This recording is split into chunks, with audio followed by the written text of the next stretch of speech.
Welcome to the War Archive, where wars become stories. The Ardennes had been quiet for weeks. Too quiet, some said.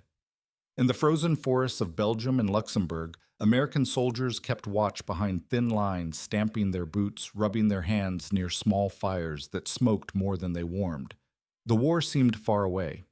It was December 1944, and most of them believed they'd be home soon, Christmas, maybe New Year's if they were lucky. Then before dawn on the 16th, the sky tore open. No warning, no flare. Just a sound low at first, like thunder too close to the ground, then the scream of shells ripping through the trees. The forest shook. 1,600 German guns had begun to speak all at once. Branches snapped. Whole companies disappeared under falling snow and dirt. Telephones went dead wires cut by the first explosions. The men thought it was a mistake. Maybe friendly fire. Maybe something local. It wasn't. This was Hitler's last gamble, an attack so unlikely it bordered on madness. He called it Wacht am Rhein, watch on the Rhine, though there would be no watching. His plan was simple enough to sound brilliant: smash through the Ardennes, split the Allied armies, capture Antwerp, and force a peace on his terms. His generals knew better. Rundstedt, Model, Manteuffel, they all tried to tell him Germany didn't have the fuel, or the men, or even the weather for such a thing. Hitler listened, then ignored them. By December, Germany was running on fumes. Cities were in ruins, the Eastern Front was cracking, and most divisions were filled with boys too young and men too old. Yet still he believed in one more miracle. And so, under the cover of snow and silence, nearly 400,000 soldiers and 1,000 tanks crept into the forest. They moved by night, hid by day, and swore oaths of secrecy that carried the death penalty if broken. Allied planes saw nothing. Allied commanders saw no reason to look. In the American lines, things were calm. Too calm. The 106th Division, fresh from training, was holding ground near the Schnee Eifel. The 28th, battered from the Hürtgen forest, was scattered across quiet towns. The 99th guarded a few lonely roads. It was officially a rest sector. A good place to keep warm and wait for the war to end, one officer wrote. Then the war found them. The shelling came first, then the armor. Out of the fog rolled panthers, half-tracks, and infantry in white camouflage. The forest came alive with engines and shouting in German. American outposts vanished one by one. A sergeant from the 99th said later, "It wasn't a battle. It was an avalanche."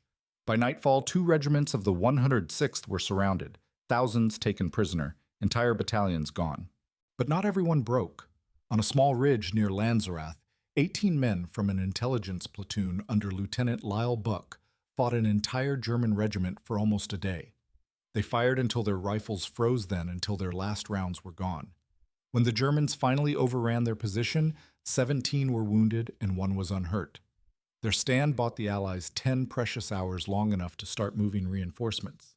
Further south, the 110th Infantry fought street by street through Clairvaux. Colonel Hurley Fuller's men dug in behind stone walls, outnumbered 10-1. They knew they couldn't win, but they fought anyway, their radios repeating the same message over and over: "We're holding." In Paris, Eisenhower's staff still thought it was a minor counterattack.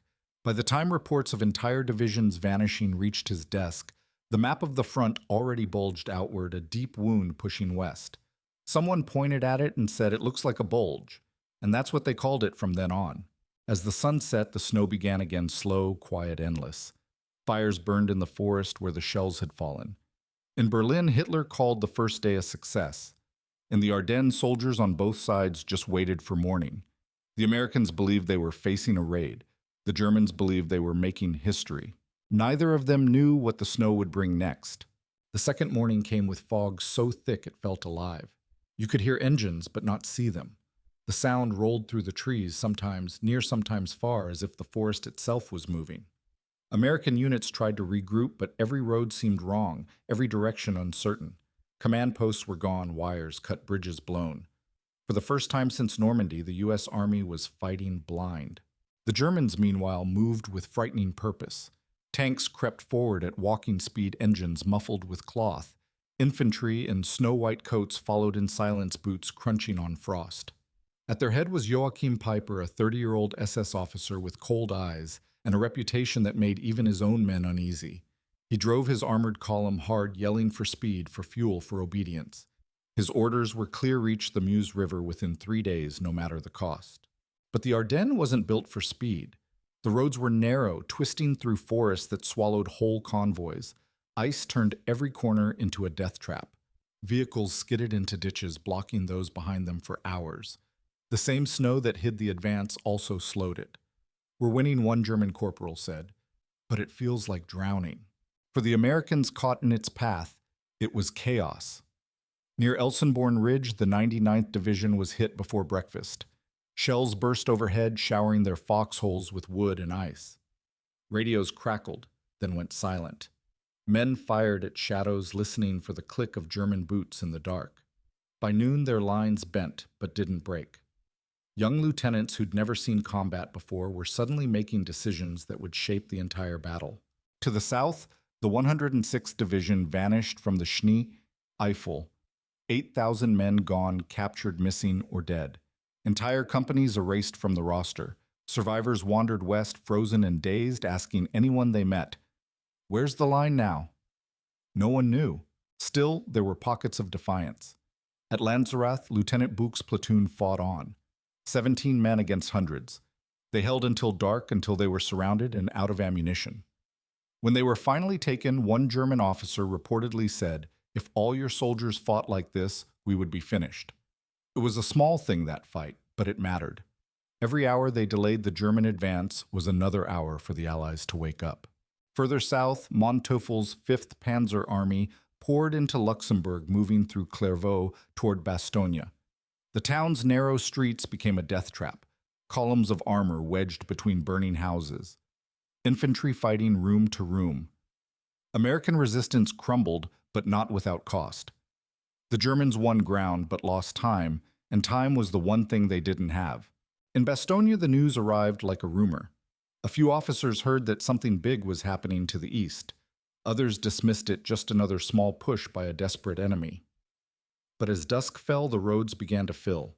Trucks jammed bumper-to-bumper headlights, covered engines, sputtering. Retreating units, refugees, wounded men, all heading west. The front, it seemed, was moving with them. At Eisenhower's headquarters in Versailles, confusion turned to alarm.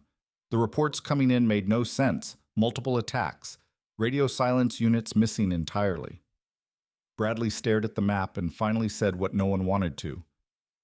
"They've launched a major offensive." Patton, sitting quietly, studied the terrain. "I can turn north," he said. 3 days? Maybe less." No one believed him. He just grinned. "You'll see." Night came early that day. The Ardennes was on fire in every direction, the glow from burning towns reflecting off the clouds. Snow fell again, heavy and slow, covering the wrecks before they even cooled. Somewhere in that darkness, Piper's column kept moving 5,000 men, 800 vehicles, and one burning certainty that they were changing history. They didn't yet know they were driving straight into a trap. For the Americans, there was no strategy, no order, just survival. Men huddled in the dark, hands numb, trying to find warmth in each other's breath. Somewhere out there, a radio operator tapped a message that no one would ever read. And in the distance, through the fog, came the sound of engines closer now. The next morning, the fog didn't lift. It thickened. The forest seemed to hold its breath. From the east came the deep hum of engines, steady, layered, too many to count. Somewhere beyond the ridges, thousands of German tanks and trucks were pushing forward through the snow, their headlights painted over their drivers, guided by memory and luck. At the center of it all lay the town of Clairvaux, tucked into a narrow valley along the Clairve River. It was small, quiet, half-timbered houses, a church, a castle, on the hill. Now it was about to become the hinge of the entire American front. The 110th Infantry Regiment under Colonel Hurley Fuller had orders that could fit on a single line hold at all costs. They tried. When the first German shells hit the town, the windows shattered all at once. Civilians ran for the basements, clutching what they could carry. Bread blankets, a few family photographs. Fuller's men, spread thin along the ridges, fired until their barrels steamed. Each road into town became a trap, a knocked-out Sherman blocking the main bridge, a bazooka team hidden behind a pile of rubble. But there were too many. Panzers came from every side, their treads chewing through snow and bone alike. By midday, the streets were an inferno. A radio operator in the hotel turned headquarters kept transmitting the same message, Clairvaux holding, still holding. No one answered. Fuller's men fought until the buildings fell around them. When they were finally overrun, the Germans found the radio still crackling, the message repeating into static. The town was gone, but its delay would slow the entire offensive by a day, and in a battle decided by hours, that would matter. To the north, the 106th Division's fate was sealed. 2 regiments, 8,000 men surrounded on the Schnee Eifel and forced to surrender. Some walked east for days without food, hands on their heads, the snow turning red where the wounded fell. One officer remembered, "We didn't even feel defeated. We just felt hollow." It was the largest American surrender in Europe. The shock rippled through every command post. In Verdun, Eisenhower read the reports and finally understood the scale. This wasn't a raid, it was a full offensive, the biggest Germany had launched since 1940.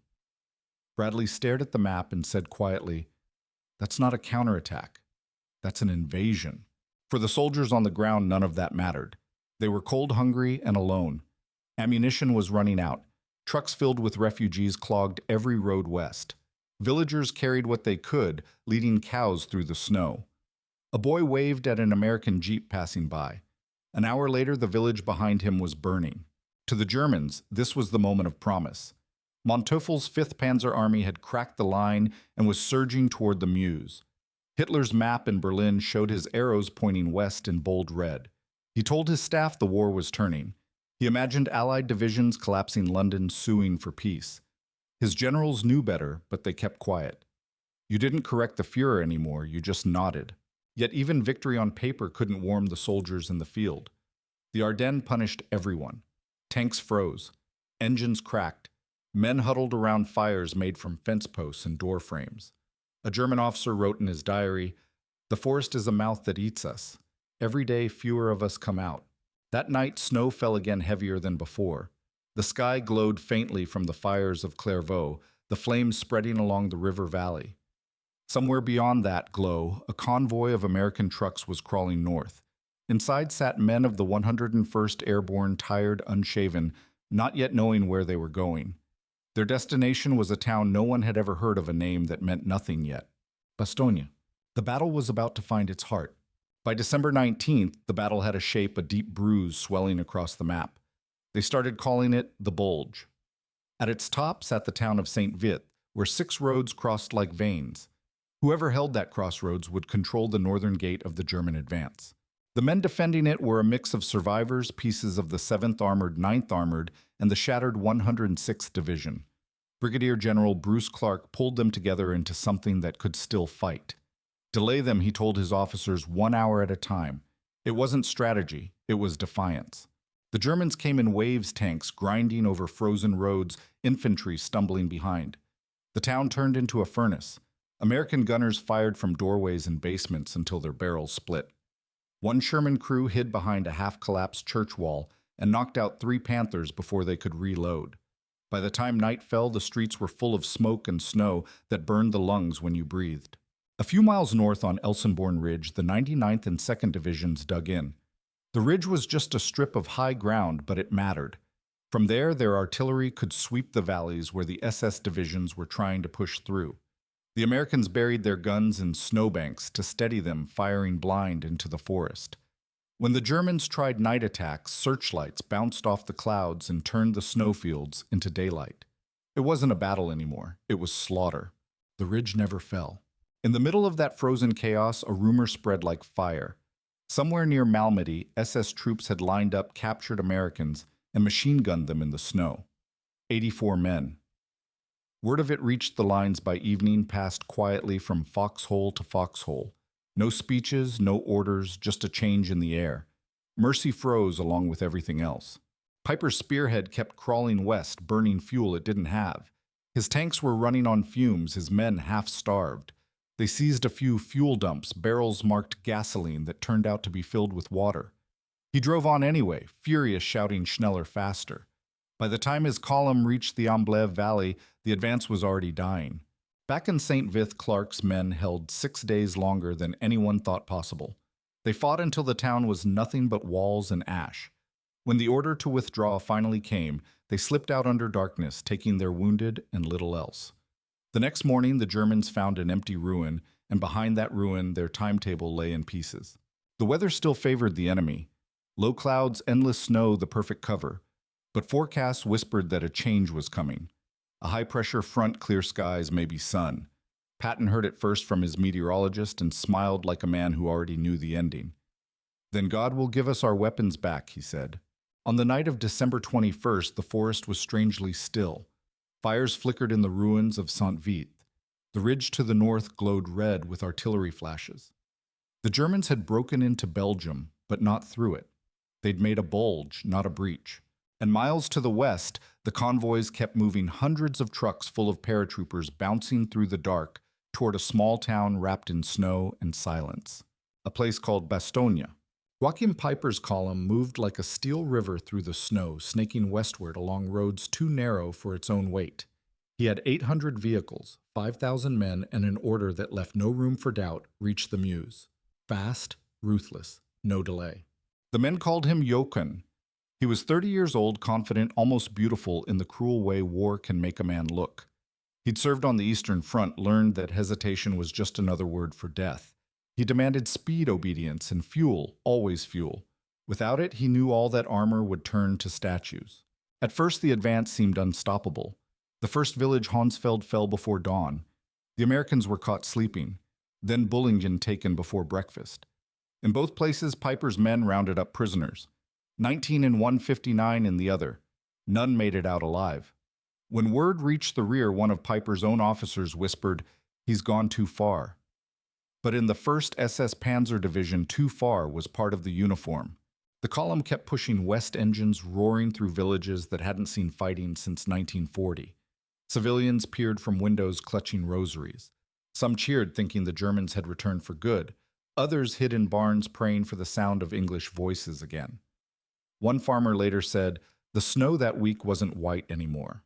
By the afternoon of the 17th, Peiper reached the crossroads near Malmedy. There, 84 American prisoners were lined up in an open field. Machine guns chattered. When it was over, the snow was red and still. A few men crawled away, freezing and half dead, to tell what had happened. Within a day, the story spread like wildfire through the American ranks. After that, no one on either side fought with illusions. Still, Peiper drove on. His men seized a fuel dump at Stavelo, but not enough to keep moving. The road behind him was a mess, wrecked trucks burning half tracks, endless jams. Engineers cursed as they tried to clear the paths. Peiper's frustration grew by the mile. Every village he burned slowed him further. Every bridge blown by retreating Americans cut his chances thinner. The snow kept falling soft as ash. By December 19th, he reached La Glise, a small Belgian town in a deep valley. His maps told him the Meuse was still miles away, but he had no fuel left to reach it. He turned the church into his command post, spread his maps across the altar, and listened to the sound of his army dying in the cold. Behind him, SS soldiers looted what they could.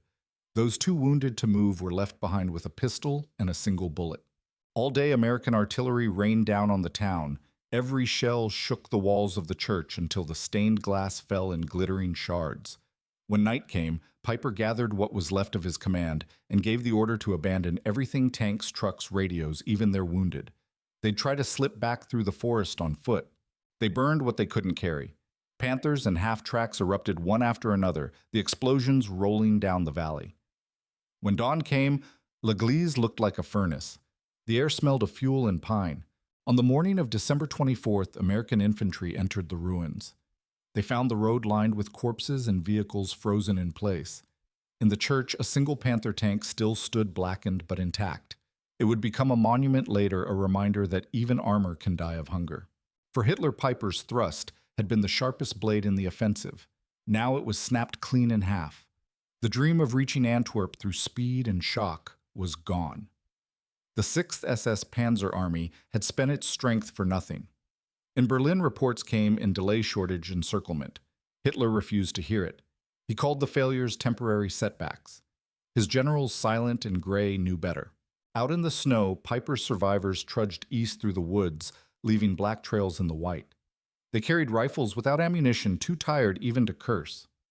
Somewhere behind them, a Belgian woman walked through the wreckage of her village and whispered, The war passed here. The Ardennes was changing shape again. The German spear had broken, and the weight of the battle was shifting south toward a place still holding out against the storm. Bastogne. By the time Piper's column burned out, another race had already begun, one measured not in miles, but in hours. Bastogne was just a small Belgian market town, a crossroads of 7 roads and a handful of stone houses.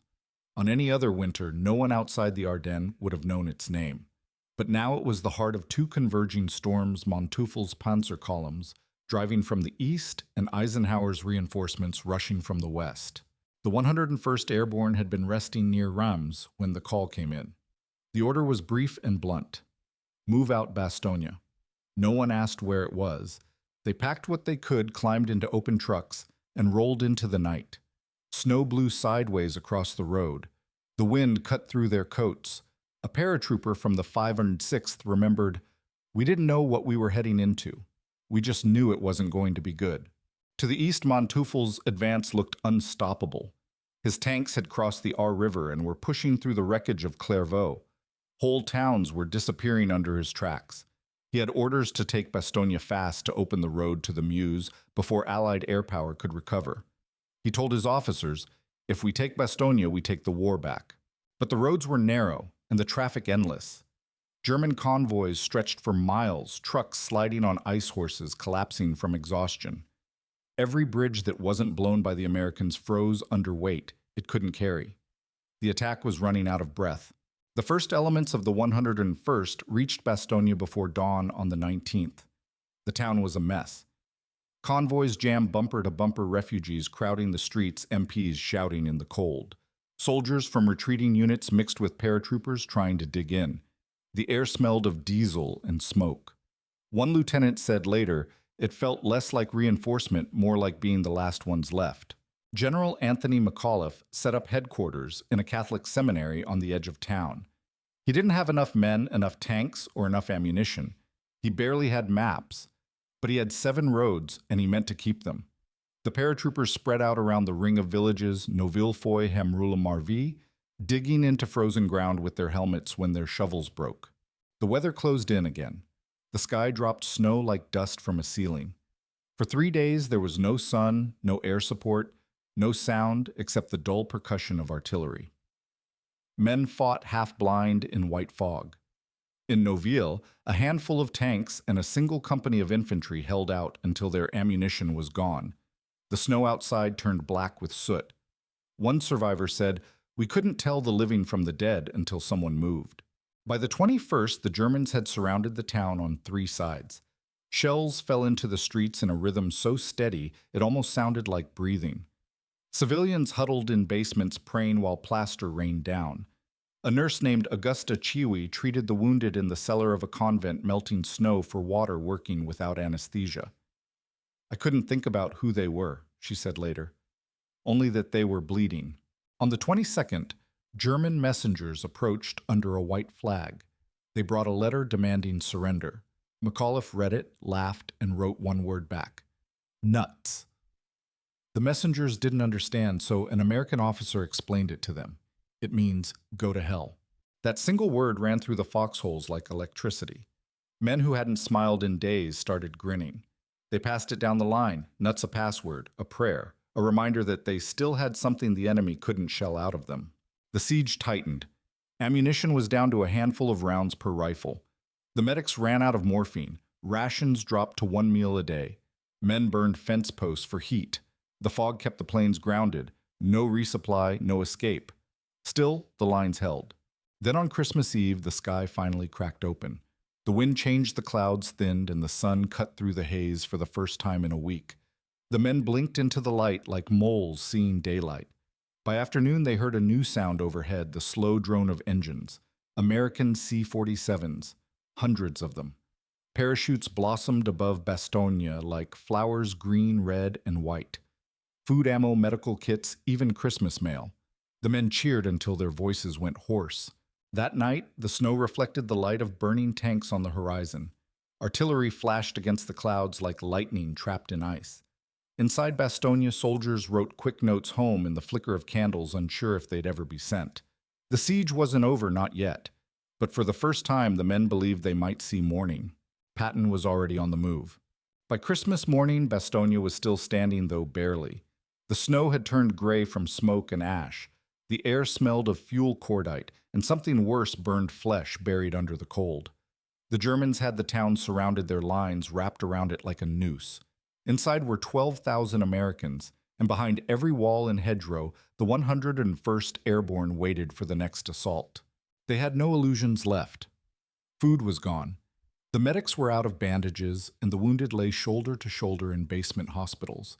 The nurses worked by candlelight. Blood froze before it could be wiped away. We kept them alive by talking to them, one nurse remembered later. If we stopped talking, they'd stop breathing. Artillery never stopped. The Germans shelled Bastogne from every direction morning to night, as if the shells were marking time. Each impact shook dust from the rafters of the seminary that served as headquarters. Maps were pinned to the walls, their lines drawn, erased, and drawn again. But the lines didn't move much. McAuliffe sat calm, unshaven, chain-smoking, waiting for either Patton or death. The men in the foxholes waited too. They learned to tell the time by the rhythm of the bombardment, the gaps between shells. In those gaps, they cleaned rifles, melted snow in helmets, or just stared at the horizon. One paratrooper wrote, "I used to dream of home. Now I just dream of warm socks." On the night of the 23rd, the sky cleared again. The stars looked close enough to touch. Then from the south came a new sound engines, dozens of them. American C-47s flying in low, steady formation. Parachutes opened above the town like confetti crates swinging beneath them. The men cheered and waved flashlights at the sky. One soldier said it was the only time he saw anyone smile that week.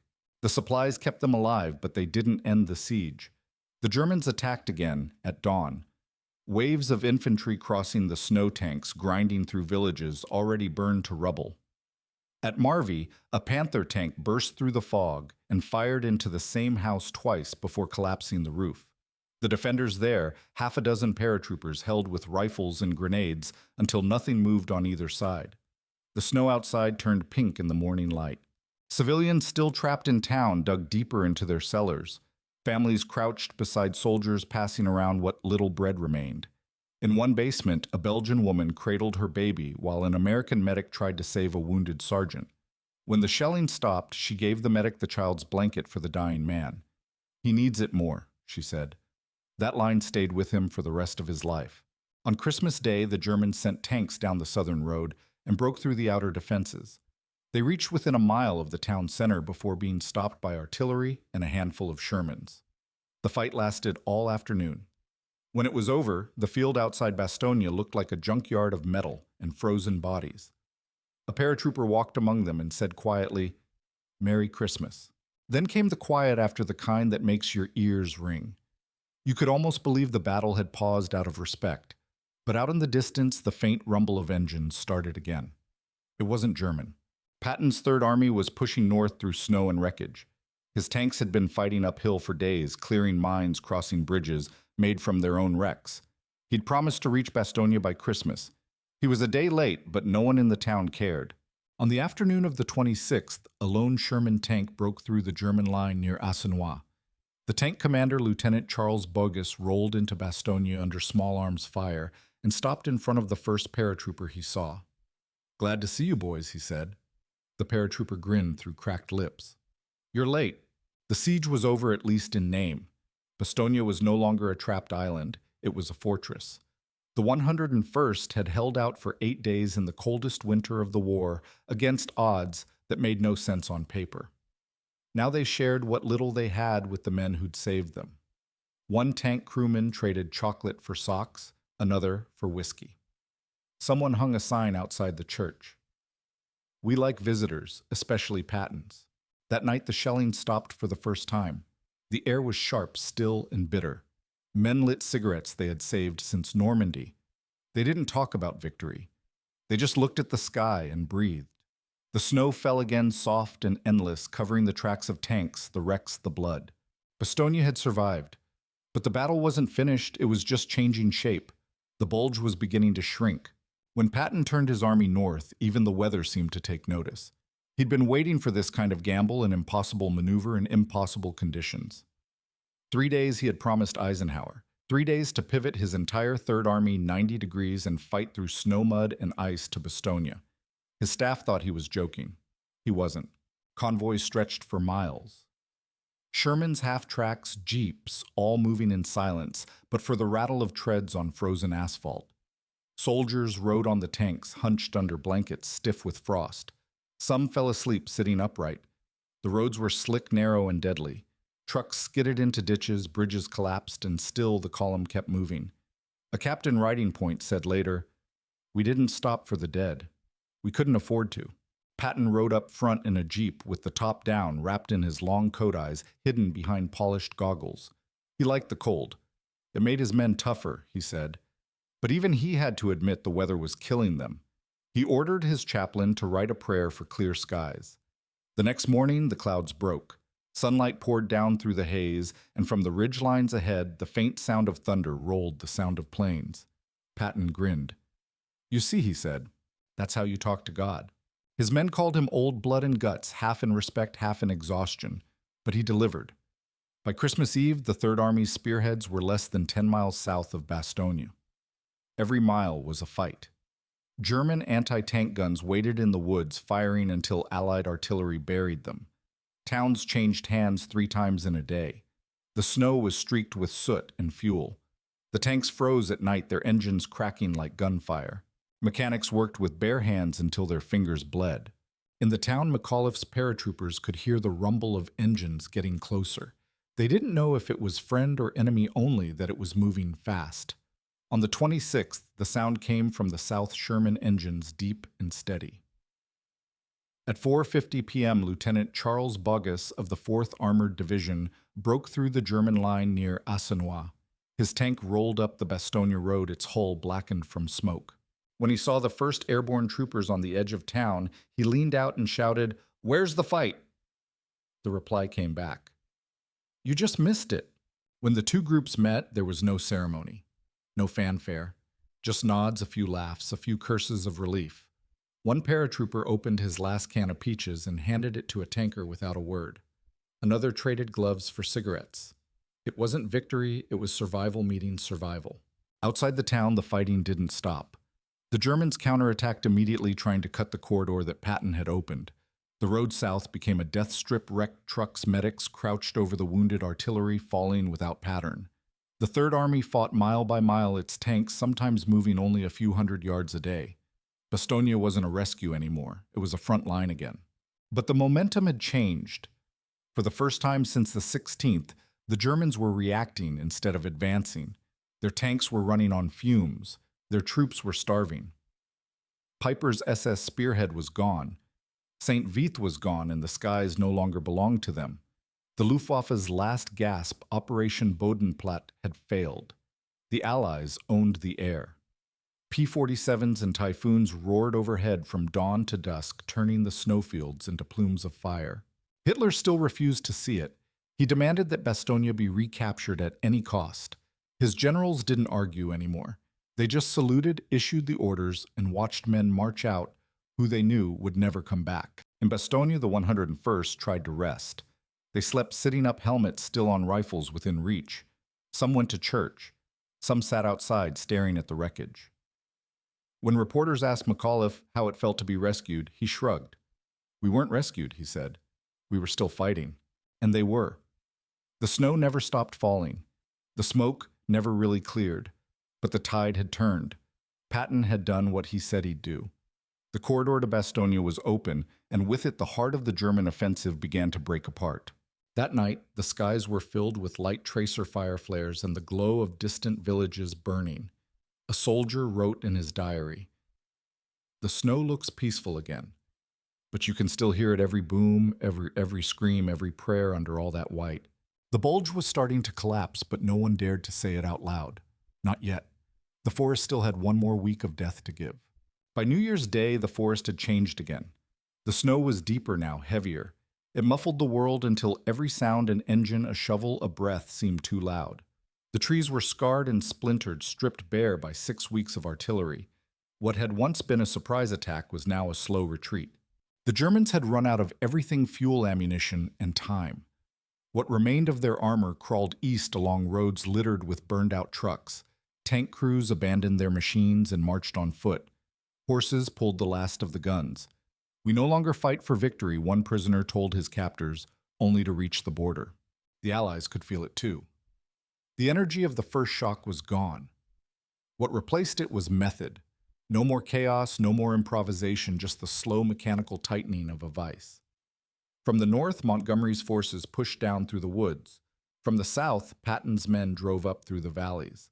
Between them, the Bulge shrank day by day until it looked less like a wound and more like a scar healing over. For the soldiers, it didn't feel like healing. Every advance meant another burned village, another field mined under the snow. The men of the 101st moved north out of Bastogne, retaking Foy and Noville house by house. Civilians crawled from cellars, faces gray with ash, searching for what was left of their homes. A paratrooper wrote, "There was no welcome, no waving. Just silence." They'd seen too much. The British pushing from the north called their pace deliberate. They didn't rush. They didn't need to. The air was theirs now. The Luftwaffe had thrown everything it had into a desperate raid on New Year's morning, Operation Bodenplatte. Nearly 1,000 planes took off. By sunset, hundreds were gone, shot down by the very flak batteries that were supposed to protect them. It was the Luftwaffe's last breath. The sky belonged to the Allies again. Now the hunters had become the hunted. American fighter bombers prowled the valleys, striking convoys, bridges, anything that moved. The snow erupted in black fountains wherever their rockets hit. Pilots described the roads as rivers of fire. Soldiers on the ground just called it the end. In the frozen ruins of Foy, one German sniper pinned down an entire company for half a day. He was killed by a bazooka at dusk.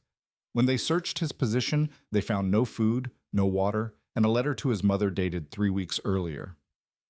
We are told this will change the war, but I think the war has already changed us. By the first week of January, the Allied lines had linked again near Houffalize. The Bulge in the front, 50 miles deep at its peak, was gone. But the price was staggering: more than 80,000 American casualties, 100,000 German. The snow hid most of it, but when the thaw came, the fields would tell the truth. In Berlin, Hitler refused to accept what had happened. He ranted to his generals that the offensive had been a success of spirit. They stood silent, nodding when required.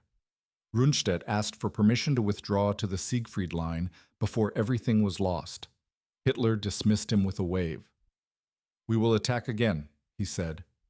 No one believed it anymore. For the Americans, there was no celebration, only the long exhale that follows survival.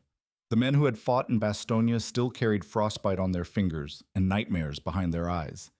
They had held the line, but they no longer felt invincible. An infantryman from the 4th Armored Division wrote home, "They said this was a victory." Maybe. But the snow took almost as many as the Germans did. The battle that had started with shock and fire ended in exhaustion. The Ardennes was silent again, too silent, as if waiting to see if either side would try once more. But the war was already moving east toward the Rhine, toward Berlin, toward its own ending. The Bulge was gone, but the winter still had work to do. And in that winter, both armies learned the same lesson. Sometimes you don't win by advancing, you win by surviving. By mid-January, the battle had become a machine. Gone were the desperate lunges, the blind counterattacks, the frozen chaos. What remained was the cold logic of attrition, steel against steel, until one side stopped moving. Eisenhower's orders were clear-use firepower, not bodies. Let the guns do the bleeding. Patton's tanks rolled north through Wiltz. Montgomery's troops pushed south from March. Between them, the Germans were trapped in a narrowing throat of snow and fire. The skies were bright now, cruelly bright. Every morning, the sun glinted off shell casings and ice, and every afternoon, thunderbolts and typhoons swept low-raking what was left of the Wehrmacht. "The forest burns blue," one pilot said. "You can smell the metal from up here." On the ground, there was little left to burn. Roads were nothing but ice and wreckage. Horses lay frozen in their traces.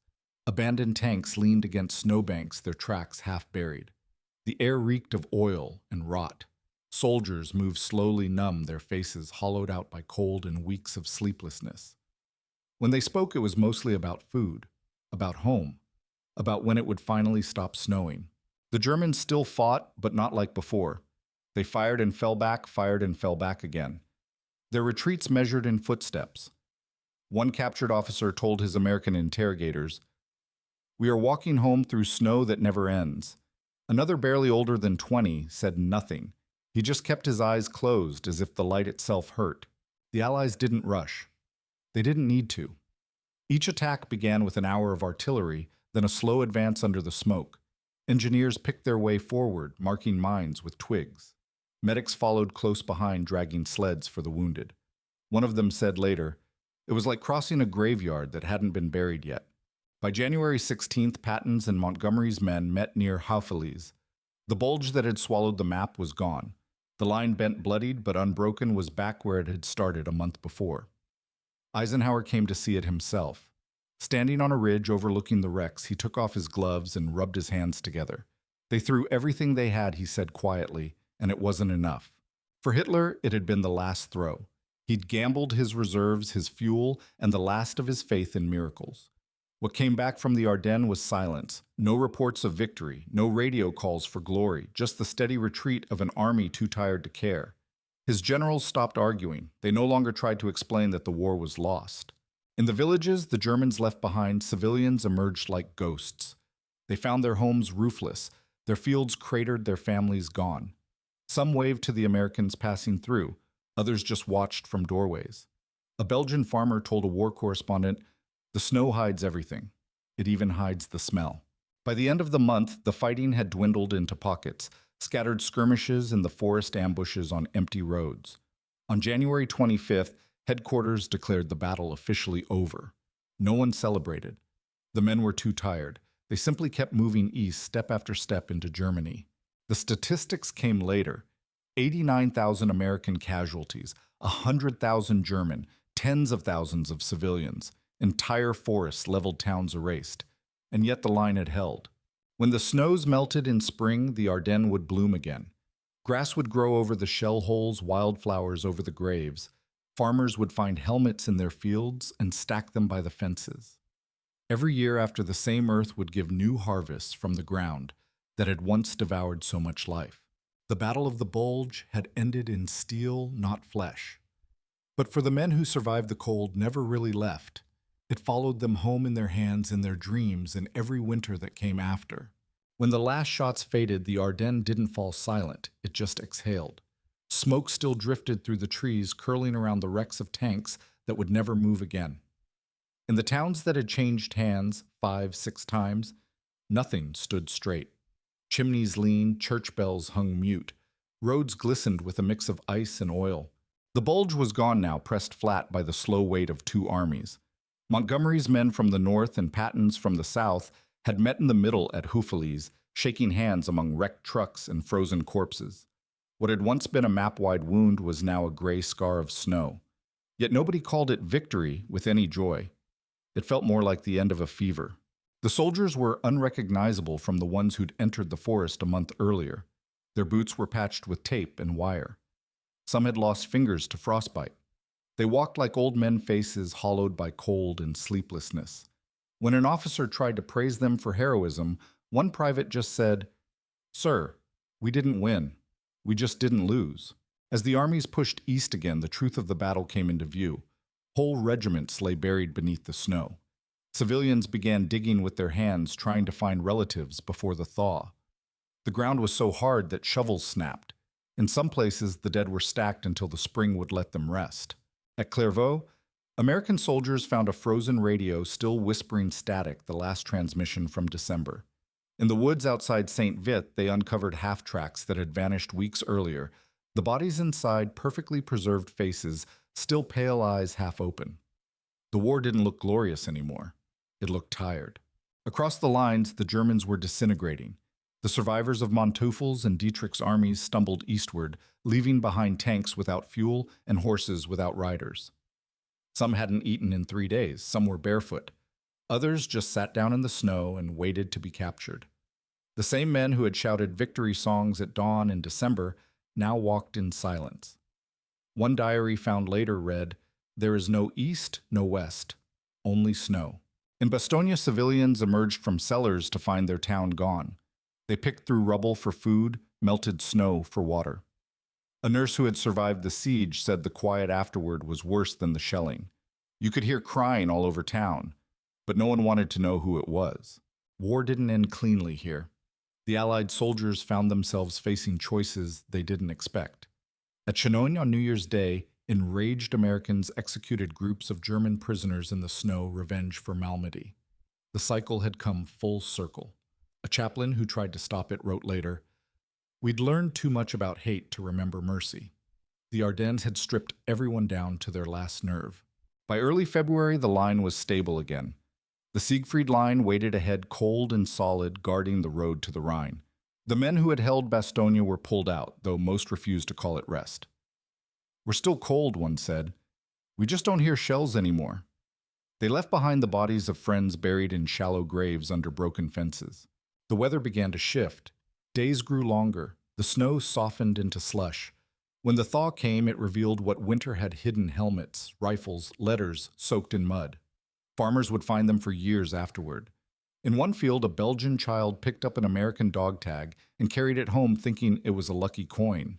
The Battle of the Bulge had been Hitler's last gamble, and it had cost him everything: men, fuel, and the myth that Germany could still win. For the Allies, it was proof that even when they were caught off guard, they could endure. It didn't feel like triumph. It felt like survival, and maybe that was enough. The Ardennes would heal slowly. The forests would grow back, the snow would fall again, and tourists decades later would walk the same roads without knowing how loud they had once been. But for those who'd been there, the silence afterward was never quite clean. Somewhere in that stillness, they could still hear engines under the snow. When winter loosened its grip, the Ardennes looked almost peaceful again. The rivers thawed. The wind carried the smell of pine instead of smoke. But under the melting snow lay the truth. Bodies wrecked tanks, rifles still clutched in frozen hands. Farmers plowed their fields around the dead, and children played with bullet casings they found in the mud. The war had moved on, but the ground hadn't forgotten. The numbers when they came were staggering. Nearly 90,000 American casualties, dead, wounded, or missing. The Germans lost roughly the same, though few records survived to count them all. It was the largest battle the U.S. Army ever fought, and for Germany, it was the last one they could. Their armored divisions were gone, their reserves finished, their fuel spent. After the Ardennes, Hitler's war was already bleeding out. But statistics couldn't explain what the battle had taken from those who lived it. The men who walked out of that forest carried the cold with them. They said it got into their bones, their dreams. For some, every winter after felt like December 1944. Again, the silence before the shelling, the smell of diesel and snow, the sound of someone whispering a prayer that no one would ever hear. A paratrooper from Bastogne wrote later, "The war didn't end when the shooting stopped. It just got quieter." For the Americans, the Bulge became a legend, the moment when grit outweighed surprise, when lines bent but never broke. Bastogne turned into a shrine, its streets rebuilt around the memory of those who held. On a hill overlooking the town, the Martisson Memorial rose like a star, each arm carved with the name of an American state. Veterans came back years later, gray and slow, to touch the cold stone. Some brought their families, some came alone. Few stayed long. One man simply said, "It's quieter now than I remember, but the ground still feels heavy." The Germans had their own memories, darker ones. For them, the Ardennes was the moment when belief finally cracked. The promise of a miracle was gone. The young soldiers who had once marched singing now trudged home through ruins, too tired to be ashamed. In their letters, the tone changed. Fewer mentions of victory, more of home, of food, of mothers. "We are fighting ghosts now," one wrote. "The forests are full of them." Strategically, the battle sealed Germany's fate. The Wehrmacht had gambled its last strength on one final blow in the West, hoping to buy time from the Allies and maybe force a peace. Instead, it lost what little strength it had left.